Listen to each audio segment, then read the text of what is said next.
Yeah, buddy. Hey, wait. Yeah. Salut la team, donc on commence cette vidéo avec Blessing à Wadibu à environ 2 semaines de l'Italie Pro qui va être une compétition vraiment intéressante et compétitive. Donc ici j'ai l'impression que Blessing est moins volumineux mais en meilleures conditions, tout comme un classique physique, surtout avec son manque de volume dans ses cuisses, mais c'est peut-être dû à sa préparation qui est assez poussée justement pour le rendre déchiqueté, et une fois le rebond terminé il se présentera bien plein et bien rond. Il partage énormément en ce moment car il est fier de sa condition et du physique qu'il affiche. Donc l'Italie Pro arrive à grands pas, mais il y a également la semaine d'après une compétition en Espagne, et je pense que la plupart des gros noms qui participent à l'Italie Pro Show seront également présents en Espagne. Ici Michael Krizo, donc toujours aussi énorme avec ses bras qui sont sûrement les plus gros du circuit pro actuellement et qui continue de les travailler pour les améliorer. Il va sûrement cette année à Monsieur Olympia gagner des places au classement grâce à sa nouvelle condition qu'il arrive à afficher sur scène, donc c'est-à-dire découper de la tête aux pieds, et j'espère qu'il aura également amélioré son dos qui était son deuxième souci pour rendre son physique plus équilibré, et il affichera sûrement le meilleur physique à Olympia 2023 qu'il n'a jamais affiché. On enchaîne avec Nathan DH avec 2 nouvelles photos, et il participera également à l'Italie Pro Show, et il précise qu'il affiche sa meilleure condition jusqu'à présent. Tout comme Blessing, il est un peu plat dû à sa prépa, mais en effet, ça se confirme, il est vraiment déchiqueté à 15 jours du show et il ne reste plus grand chose à enlever hormis de l'eau. Et j'ai l'impression que enfin depuis peu, tous les athlètes commencent de nouveau à améliorer leurs conditions pour monter sur scène déchiqueté. Donc j'ai hâte de voir Nathan après son rebond avec son physique très complet. Je ne trouve aucun déséquilibre musculaire. Je pense que Nathan sera l'un des athlètes qui affichera l'une des meilleures conditions à cette compétition, et pour moi il a de grandes chances de remporter cette compétition si tout se passe bien dans sa préparation. Voici Tony Burton, donc pour ceux qui ne le connaissent pas, il va participer pour la seconde fois à Monsieur Olympia, mais sa première participation était dans la catégorie 212, et cette année avec son évolution il passe en Open. Personnellement je pense qu'il sera vraiment en difficulté dans cette catégorie cette année. Dans tous les cas il faudra voir dans les années à venir, mais pour moi cette année est très difficile de le voir à côté de grands noms de cette catégorie.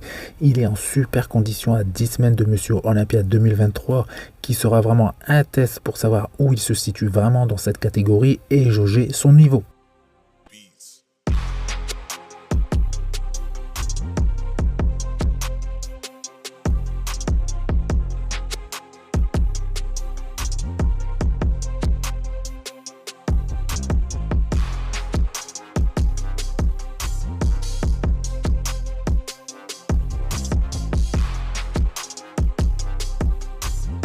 Donc on va parler un peu classique physique avec le fameux Ramon Dino à 11 semaines de Monsieur Olympia 2023, qui est l'un des plus appréciés par la communauté fan de cette catégorie, et il est également l'athlète qui est le plus proche, même si cela va être très dur, de détrôner Chris Bumstead. Sur ces photos qui sont très récentes, il est très volumineux et n'a jamais été aussi gros, et c'est sûrement grâce à l'augmentation du poids autorisé dans cette catégorie, mais pour rappel, les plus grands n'ont pas le même ajout possible sur la balance. Il ne partage pas le poids qu'il pèse, mais on voit qu'il est de qualité, ce n'est pas simplement du gras et de l'eau, et on peut distinguer justement sa qualité musculaire et sa condition sur ces photos qu'il a partagées.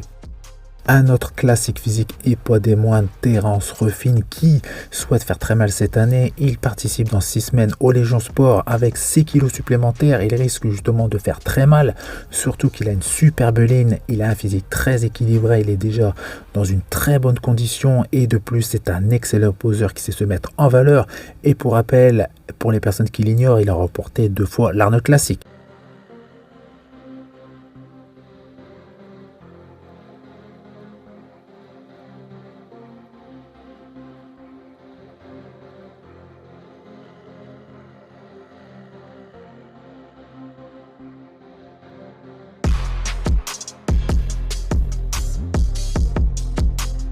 On finit avec 2 men's physiques et pas des moindres. Voici les vidéos les plus récentes du top 2 à Olympia 2022.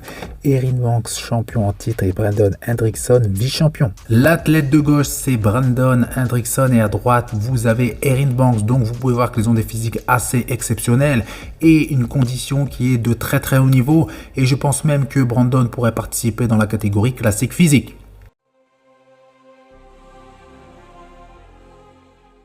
Donc le concernant, il a un physique très complet pour un men's physique qui, contrairement à Erin Banks, a de très bonnes jambes.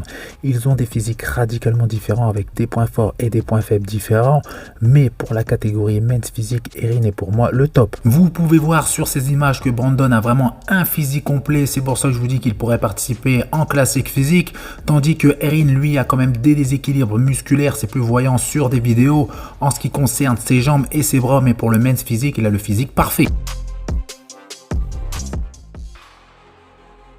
Taille ultra fine, très large d'épaule avec des deltoïdes en 3D, un dos aussi large que épais. Il y a également un autre athlète qui est superbe, c'est Corey Morris, mais je vais attendre qu'il poste un posing pour vous en parler car elles se font très rares et il pourrait justement faire très mal cette année à Olympia 2023.